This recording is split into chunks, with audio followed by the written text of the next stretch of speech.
Bismillahirrahmanirrahim. Hello everyone. Welcome to my channel Maths with Nushan Shabir. Here you can get educational videos related to maths and general knowledge. Today we are going to discuss about exercise 3.3 question number 5. For any query, comment or email at noshanshabir786@gmail.com. For more upcoming videos related to maths and general knowledge, kindly subscribe my channel and like my videos and remember me in comment section. तो आज हम पढ़ने जा रहे हैं exercise 3.3 का question number 5।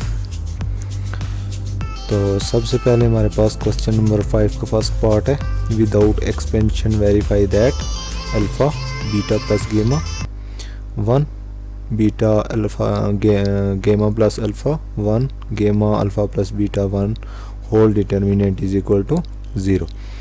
तो सबसे पहले हम इसकी लेफ़्ट हैंड साइड ले लेंगे। तो लेफ़्ट हैंड साइड को हमने ले लिया, लेफ़्ट हैंड साइड हमने ली और उसके बाद हमने एडिंग C2 इन C1, कॉलम 2 में हमने कॉलम 1 को ऐड कर दिया। तो यहाँ पे हमारे पास आ जाएगा अल्फ़ा प्लस बीटा प्लस गेमा। इसी तरह हमारे पास सेकंड रो में भी हमने अरेंज करके लिख लिया, हमारे पास आ गया ये अल्फ़ा प्लस बीटा प्लस गेमा, और थर्ड रो में भी हमारे पास आ गया अल्फ़ा प्लस बीटा प्लस गेमा।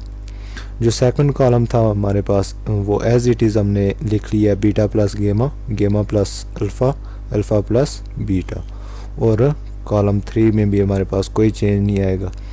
तो हमने लिख लिया 1 1 1 होल डिटर्मिनेंट। अब हमारे पास कॉलम 1 में अल्फ़ा प्लस बीटा प्लस गेमा ऑल कॉमन आ रहा है, तो इसको हमने कॉमन ले लिया। तो हमारे पास आ गया अल्फ़ा प्लस बीटा प्लस गेमा और अंदर हमारे पास बच गया 1 1 1, और कॉलम 2 और कॉलम 3 हमने एज इट इज़ लिख लिए। अब हमने प्रीवियस लेक्चर में कुछ प्रॉपर्टीज़ पढ़ी थी डिटर्मिनेंट्स की कि अगर दो कॉलम्स या दो रोज़ आइडेंटिकल हो जाए तो हमारे पास डिटर्मिनेंट 0 के इक्वल आ जाता है। तो हमारे पास ऑल डिटर्मिनेंट ये हमारे पास 0 के इक्वल आ गया और अल्फ़ा प्लस बीटा प्लस गेमा इंटू 0 हमारे पास 0 आ गया। तो यही हमने प्रूफ करना था।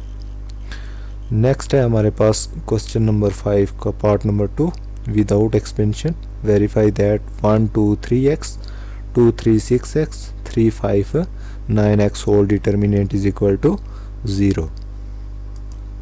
इसमें सबसे पहले हम लेफ़्ट हैंड साइड लेंगे। लेफ़्ट हैंड साइड हमने ली और हमारे पास देखेंगे कि कॉलम 3 में हमारे पास x कॉमन आ रहा है, तो इसको हमने कॉमन ले लिया, taking x common from C3।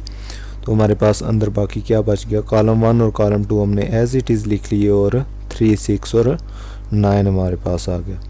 अब कॉलम 3 में हमारे पास 3 कॉमन आ रहा है, तो हमने 3 को कॉमन ले लिया C3 से। तो हमारे पास आ गया 1 2 एंड 3 मीन्स 3 इंटू 3, यहाँ से हमने 3 कॉमन लिया, यहाँ से 3 कॉमन लिया तो हमारे पास 2 आ गया, और यहाँ से 3 कॉमन लिया तो हमारे पास 3 आ गया। अब अगर देखा जाए तो कॉलम 1 और कॉलम 3 हमारे पास सेम है, आइडेंटिकल है, तो हमारे पास डिटर्मिनेंट किसके इक्वल आ जाएगा, 0 के इक्वल। तो यही हमने प्रूफ करना था। नेक्स्ट है हमारे पास क्वेश्चन नंबर 5 का third part, without expansion verify that 1 a square a over bc 1 b square b over ca 1 c square c over ab whole determinant is equal to 0। तो सबसे पहले हम लेफ़्ट हैंड साइड लेंगे। Left hand side हमने ले लिए, तो इसको हम मल्टीप्लाई और डिवाइड करेंगे इसे abc से। हमने मल्टीप्लाई C3 विद ABC, हमने कॉलम 3 से ABC को मल्टीप्लाई भी कर लिया और बाहर हमने डिवाइड भी कर लिया। अगर इसको यहाँ से हम कॉमन लें तो ये हमारे पास टर्म्स कैंसिल आउट होंगी और यही टर्म हमारे पास वापस आ जाएगी। अब यहाँ से देखा जाए तो हमारे पास BC और BC कैंसिल आउट हो गए, तो A मल्टीप्लाई A स्क्वेयर हो गया। इसी तरह यहाँ से हमारे पास AC कैंसिल हो गया और B मल्टीप्लाई B स्क्वेयर। इसी तरह हमारे पास यहाँ से A भी कैंसिल आउट हो गया और C मल्टीप्लाई C स्क्वेयर। यहाँ पे हमारे पास देखा जाए तो कॉलम 2 और कॉलम 3 आइडेंटिकल हो गए, तो हमारे पास होल डिटर्मिनेंट 0 के इक्वल आ जाएगा। तो 1 over A B C into 0 तो ये हमारे पास टर्म क्या हो जाएगी 0। तो यही हमने प्रूव करना था।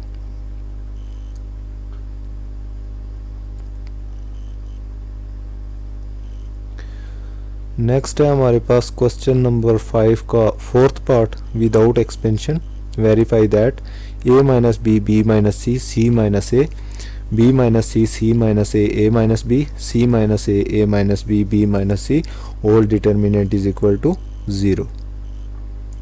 तो सबसे पहले हम लेफ्ट हैंड साइड ले लेंगे। लेफ्ट हैंड साइड में हमने एडिंग C2 इन C1 हमने कॉलम 2 को कॉलम 1 में ऐड कर दिया। जब हमने कॉलम 2 को कॉलम 1 में ऐड किया तो हमारे पास b और b हमारे पास कैंसिल आउट हो गए, क्योंकि यहाँ पे माइनस बी और यहाँ पे हमारे पास प्लस बी है, तो हमारे पास टर्म्स बच गई a माइनस सी। इसी तरह ये सेकंड रो में हम देखें तो b माइनस सी और c माइनस ए, माइनस सी और प्लस सी कैंसिल आउट हो गया और हमारे पास टर्म बच गई b माइनस ए। इसी तरह थर्ड रो में हमारे पास c minus A minus B और a कैंसिल आउट हो गए, तो हमारे पास टर्म्स बच गई c माइनस बी और C2 एज इट इज़ हमने लिख लिया b minus C C minus A minus B. और इसी तरह कॉलम 3 को भी हमने एज इट इज़ लिख लिया, इसमें कोई चेंज नहीं है। नेक्स्ट इसके बाद हमने कॉलम 3 को कॉलम 1 में ऐड कर लिया, तो ये हमारे पास आ गया। कॉलम 3 में हमारे पास a माइनस, यहाँ पे कॉलम 1 में हमारे पास a माइनस सी और यहाँ पे प्लस सी माइनस ए। हमारे पास a भी कैंसिल आउट हो गया और c भी कैंसिल हो गया। और इसी तरह सेकंड रो में हम देखें तो b माइनस ए है यहाँ पे हमारे पास, और कॉलम 3 में हमारे पास a माइनस बी है, तो ये भी हमारे पास a और b कैंसिल आउट हो गए, तो हमारे पास 0 आ गया। इसी तरह थर्ड रो में हमारे पास c minus B B minus C, हमारे पास नेगेटिव साइन यहाँ पे आ गया प्लस b और माइनस सी, तो ये भी टर्म्स कैंसिल आउट हो गई, तो हमारे पास 0 आ गया। तो हमने डिटर्मिनेंट की प्रॉपर्टी पढ़ी थी कि अगर हमारे पास एक रो या एक कॉलम 0 के इक्वल आ जाए तो हमारे पास होल डिटर्मिनेंट क्या हो जाता है 0 हो जाता है। तो इसमें हमारे पास फर्स्ट कॉलम में ऑल एंट्रीज 0 हैं, तो ये हमारे पास डिटर्मिनेंट 0 के इक्वल आ गया। तो यही हमने प्रूव करना था।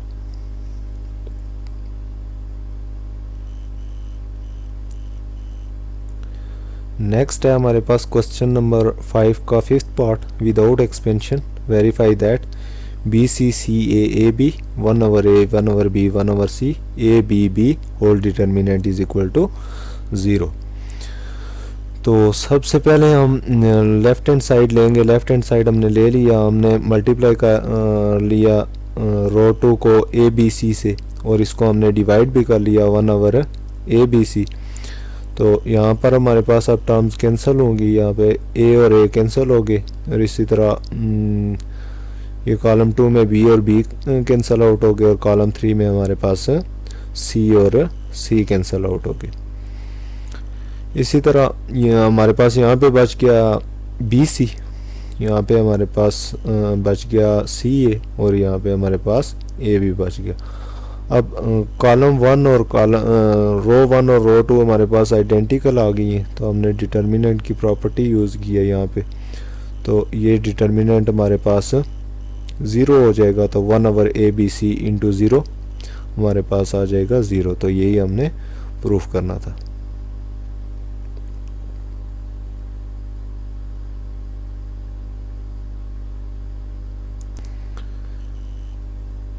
नेक्स्ट है हमारे पास क्वेश्चन नंबर 5 का sixth part, without expansion verify that M N L L square N L M M square L M N N square whole determinant is equal to 1 L square L cube 1 M square M cube 1 N square N cube whole determinant. तो सबसे पहले हम left hand side ले लेंगे। तो left hand side में अगर देखा जाए तो फर्स्ट हमारे पास जो रो में फर्स्ट एलिमेंट एम एन आ रहा है, हमारे पास यहाँ पे एल मौजूद नहीं है। इसी तरह सेकंड रो में देखा जाए तो हमारे पास यहाँ एम मौजूद नहीं है, और थर्ड रो में देखा जाए तो एन मौजूद नहीं है। तो हम मल्टीप्लाई करेंगे रो 1 को एल से, और रो 2 को एम से, और रो 3 को एन से, और हम इसको डिवाइड भी कर लेंगे। जब यहाँ पे हमने मल्टीप्लाई किया एल को फर्स्ट रो के साथ, तो यहाँ पे हमारे पास आ गया L M N, L multiply L L square आ गया और L multiply L square L cube आ गया। इसी तरह सेकंड रो में हमने यहाँ पे m से मल्टीप्लाई किया सेकंड रो को, तो यहाँ पे आ गया एल एम एन और यहाँ पे m मल्टीप्लाई एम स्क्वेयर और m multiply M square M cube आ गया। इसी तरह थर्ड रो में हमारे पास यहाँ पे एल एम एन आ गया और n से हमने मल्टीप्लाई किया इसको, तो ये आ गया n स्क्वेयर और यहाँ पे हमारे पास आ गया n क्यूब। अब अगर देखा जाए तो फर्स्ट कॉलम में एल एम एन हमारे पास कॉमन आ रहा है, तो हमने यहाँ से कॉमन ले लिया, तो ये हमारे पास आ गया L M N divided by L M N. तो यहाँ पे हमारे पास अंदर आ जाएगा 1 1 1 L square M square N square और L cube M cube N cube whole determinant. यहाँ पे हमारे पास टर्म्स कैंसिल आउट हो जाएंगी, एल एम एन और एल एम एन कैंसिल हो गया, तो ये हमारे पास राइट हैंड साइड के इक्वल आ गया 1 1 1 L square M square N square L cube M cube N cube. तो यही हमने प्रूफ करना था। नेक्स्ट है हमारे पास क्वेश्चन नंबर 5 का 7th part, without expansion verify that 2a 2b 2c a plus b 2b b plus c a plus c b plus c 2c whole determinant is equal to 0। सबसे पहले हम left hand side ले लेंगे। Left hand side हमने यहाँ से ली और left hand side में हमारे पास रो 1 में 2 कॉमन आ रहा है, हमने यहाँ से 2 को कॉमन ले लिया, तो अंदर हमारे पास बच गया a b c और रो 2 और रो 3 हमने एज इट इज लिख ली। अब नेक्स्ट हमने सब्ट्रैक्ट किया R2 और R3 को R1 से। जिस वक्त हम सब्ट्रैक्ट करेंगे रो 2 को R1 से, तो हमारे पास आ जाएगा a प्लस बी माइनस ए और a कैंसिल हो गए और यहाँ पे हमारे पास b आ गया। यहाँ पे सेकंड एलिमेंट में हमारे पास 2b माइनस बी आ जाएगा और 2b माइनस बी b आ गया। इसी तरह b प्लस सी माइनस c और c कैंसिल हो गए और यहाँ पे हमारे पास b बच गया। इसी तरह हम रो 3 को रो 1 से माइनस करेंगे, a माइनस ए हमारे पास कैंसिल हो गए और हमारे पास c बच गया। इसी तरह b माइनस बी हमारे पास कैंसिल हो गया और हमारे पास यहाँ c बच गया और 2c माइनस c यहाँ पे हमारे पास c आ गया। अब नेक्स्ट अगर देखा जाए तो रो 2 में b कॉमन आ रहा है और रो 3 में c कॉमन आ रहा है। हम यहाँ से कॉमन उठा लेंगे, या रो 2 से हमने b को कॉमन ले लिया और रो 3 से c को कॉमन ले लिया, तो हमारे पास अंदर आ गया 1 1 1 1 1 1। अब हमारे पास दो रोज आइडेंटिकल हो चुकी हैं, तो हमारे पास डिटर्मिनेंट किसके इक्वल आ जाएगा 0 के इक्वल, तो 2bc इंटू 0, तो ये इज इक्वल टू 0 आ गया। तो यही हमने प्रूव करना था। नेक्स्ट है हमारे पास क्वेश्चन नंबर 5 का 8th part, without expansion verify that 7 2 6 6 3 2 minus 3 5 1 is equal to 7 2 7 6 3 5 minus 3 5 minus 3 और प्लस 7 2 माइनस 1 6 3 माइनस 1 माइनस 3 5 4। इस तरह इस क्वेश्चन पे अगर गौर किया जाए तो देखें कि कॉलम 1 और कॉलम 2 इन दोनों राइट हैंड साइड में हमारे पास सेम लिखे गए हैं, सिर्फ चेंज आ रहा है तो इसमें आ रहा है कॉलम 3 में आ रहा है। तो सबसे पहले हम इसको तोड़ कर लिखेंगे, तो ये हमारे पास आ गया, लेफ्ट हैंड साइड हमारे पास ये आ गई, तो यहाँ पे हमने इसको तोड़ कर लिखा, तो यहाँ पे हमारे पास आ गया 7 प्लस माइनस 1, क्योंकि 7 माइनस 1 हमारे पास 6 होता है। इसी तरह 5 प्लस माइनस 3 और माइनस 3 प्लस 4। अब इस टर्म्स को हम तोड़ कर लिखेंगे, तो ये हमारे पास आ जाएगा, कॉलम 1 और कॉलम 2 को हमने एज इट इज़ लिख लिया। इसी तरह हम यहाँ से लिखेंगे एलिमेंट 7 5 माइनस 3, बीच में हमने प्लस का साइन डाल दिया और कॉलम 1 और कॉलम 2 एज इट इज़ लिख लिया और यहाँ पे हमारे पास आ गया -1 -3 4। तो यही हमारे पास राइट हैंड साइड के इक्वल आ गया, तो यही हमने प्रूफ करना था। नेक्स्ट है हमारे पास लास्ट क्वेश्चन, क्वेश्चन नंबर 5 का 9th part, without expansion verify that -a 0 c 0 a minus b b minus c 0 whole determinant is equal to 0।